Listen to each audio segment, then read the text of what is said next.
Lideranças da Câmara dos Deputados querem acelerar a tramitação da reforma tributária. O destaque é da repórter Vitória Abel. A comissão especial para analisar a proposta de reforma tributária na Câmara dos Deputados deve ser instalada nesta semana.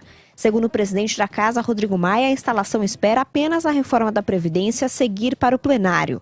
A comissão especial para a reforma tributária será composta por 34 titulares e 34 suplentes, cabendo aos líderes partidários a indicação dos integrantes. A proposta de autoria do deputado Baleia Rossi, do MDB, quer unir 5 impostos hoje existentes no país em um único. Segundo o tributarista e professor da Fundação Getúlio Vargas, Alexandre Motonaga, o enxugamento de impostos é vantajoso, porque simplifica o sistema de cobrança e atrai investimentos. Cada um desses impostos, desses tributos, tem uma forma de calcular muito complexa, que exige muita gente, gera uma insegurança, se eu posso fazer isso, não posso fazer aquilo. Tá?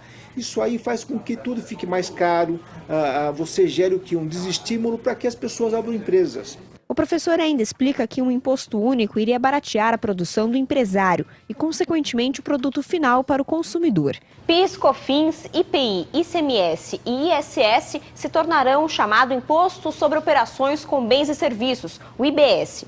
A criação do novo tributo, no entanto, preocupa os municípios. O prefeito de Campos do Jordão, Frederico Guidoni, do PSDB, teme que o fim do ISS, um imposto municipal, leve a uma diminuição da arrecadação das prefeituras.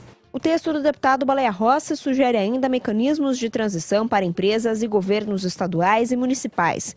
A reforma tributária é uma proposta de emenda à Constituição. Além da aprovação na comissão especial, o texto precisará do voto favorável de pelo menos 308 dos 513 deputados no plenário da Câmara.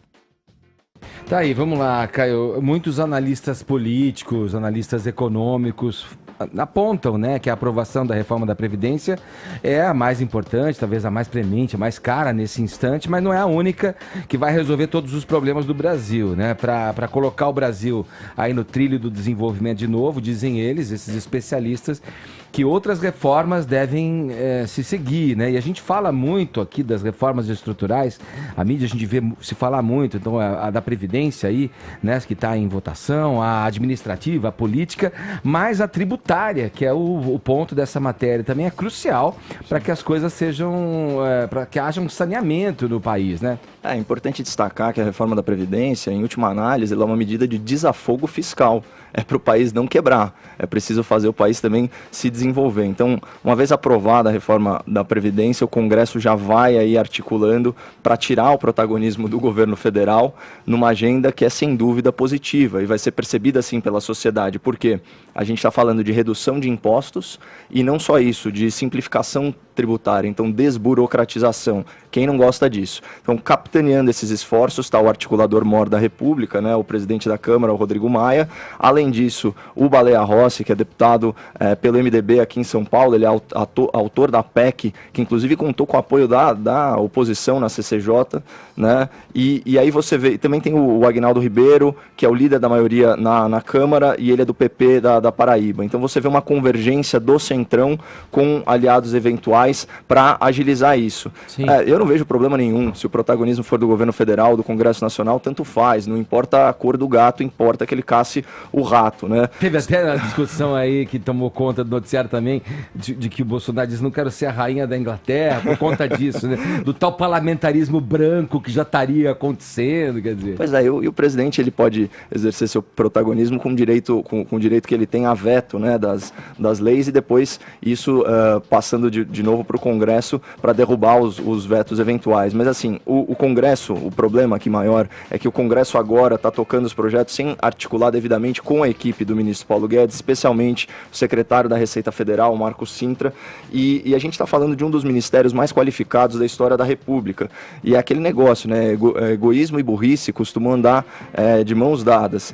que é interessante falar sobre essa reforma proposta pela PEC do deputado Baleia Rossi? Ele vai extinguir 3 tributos federais, então a IPI, o PIS e o COFINS. O estadual, ele tira o ICMS, o municipal o ISS. Esses são todos impostos que incidem aí de maneira completamente caótica, né, para desespero dos empreendedores, sobre o consumo, impostos em cascata. E a ideia é substituir pelo tal do Imposto sobre Operações com Bens e Serviços, que eles estão usando a sigla IBS atualmente, só que nada mais é do que um imposto pensado no modelo IVA, né, que é o Imposto sobre Valor Agregado. Isso foi praticamente consensual na eleição, viu, Edgar? Todos os candidatos, eles falavam que viam com bons olhos esse modelo. Tem um trecho que é muito polêmico, principalmente para quem, como eu, gosta muito da região norte do país, especialmente de Manaus, que é o fim dos incentivos à Zona Franca de Manaus. Isso é extremamente delicado, não pode ser discutido aí de forma meramente teórica. A gente tem que pensar nas implicações práticas, na transição para isso.